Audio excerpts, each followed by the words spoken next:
And so by 2013, essentially in the spring of 2013, the Iraqi-dominated faction of al-Qaeda in Iraq split off from the Syrian-dominated faction of al-Qaeda in Iraq, which is known as al-Nusra, and started going by their old name again, the Islamic State of Iraq. Now they added and Syria, and the Levant.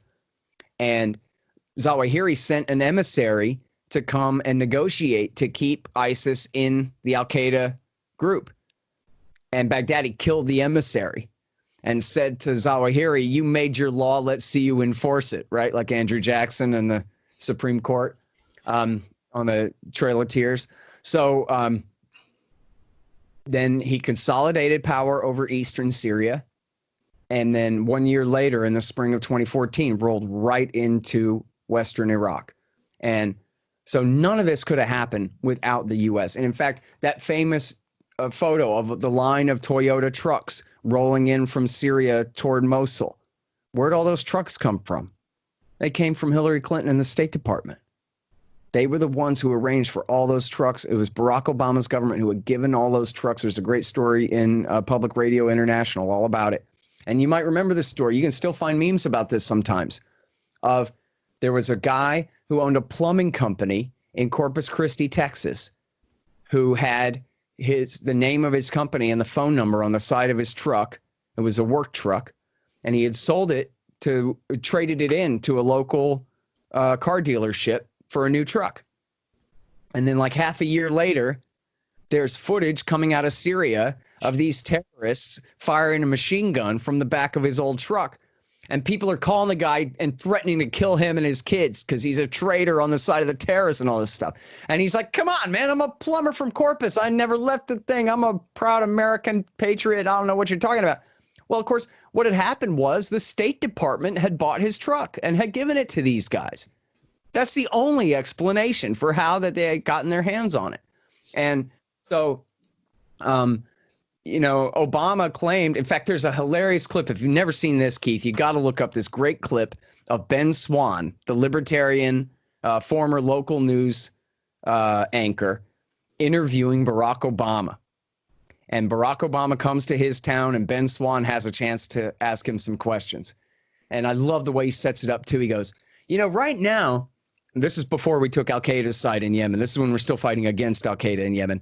He goes, right now, you're hunting and killing. You got the CIA hunting and killing these al-Qaeda guys in Pakistan and in Yemen, fighting this war against al-Qaeda, right? And Obama's like, yeah. And he goes, so how come you're backing al-Qaeda in Syria? And Obama goes, I don't know what you're talking about. I don't know the thing. And actually, I'll tell you, Ben, what we're doing is we're being very careful. Like he concedes, okay, we're backing the same side of the war that al-Qaeda's on, but we're being very careful about vetting who we supply. And also, we're not giving them weapons. We're just giving them non-lethal material, like, say, pickup trucks and money that, of course, can be used to buy guns and the rest. And then I can't leave this out. There's an article in The Atlantic. It's an interview of Obama by Jeffrey Goldberg, who's Israel's commissar of American media. And Jeffrey Goldberg, basically, first of all, the article is called "As President, I Don't Bluff." And what he's talking about there is he's saying to Jeffrey Goldberg, would you please tell the Israelis for me that you believe me when I say that I will never let Iran get nukes? I will nuke Iran before I let them get nukes. And when I'm making a deal with them, that's to prevent them from getting nukes, not to help them get nukes. You believe me, don't you, Jeffrey Goldberg? Please tell the Israelis for me. They listen to you. That's essentially the point of the interview, okay? But they talk about Syria in there. Again, it's called "As President, I Don't Bluff." Okay, you go through there, Control F for Syria, and you find Jeffrey Goldberg says to Obama, hey, man, don't you think that if we got rid of Assad in Syria, this is spring of 2012, so this is, a year into the intervention here. Don't you think that if we got rid of Assad, that would be a great way to weaken Iran? And Obama says, absolutely. That's exactly what we're doing, and that's exactly why we're doing it. We're targeting Assad. The secular Ba'athist dictator of of Syria, whose coalition government essentially protects all of the ethnic and religious minorities, the Alawites, the Shiites, the Druze, the Assyrian, Chaldean, and Maronite Christians, and at least a solid plurality, if not the majority, of the Sunni Arabs as well, from these mujahideen terrorists that are being backed by the U.S. And he said, yeah, but if we got rid of him, wouldn't that help weaken Iran?